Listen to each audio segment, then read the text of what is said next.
દોઢ વર્ષ પૂર્વે થયેલ હત્યાના ગુનામાં જામીન પર છૂટેલા 5 શખ્સોએ પીડિત પરિવાર પાસે ખંડણીની માંગ કરતા પોલીસે 4 ઇસમોને ઝડપી લીધા હતા.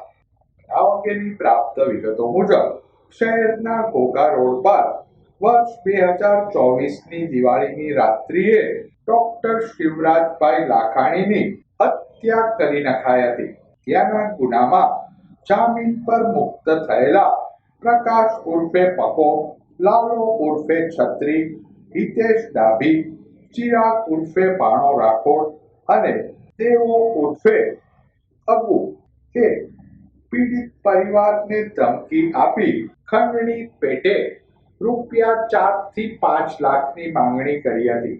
પોલીસે આ મામલે પ્રકાશ ઉર્ફે પકો રાજુભાઈ, ચિરાગ ઉર્ફે ભાણો લક્ષ્મણભાઈ, દેવો ઉર્ફે અંકુર તથા મેહુલ રમેશભાઈ ચુડાસમાને ઝડપી લઈ ધોરણસરની કાર્યવાહી હાથ ધરી હતી.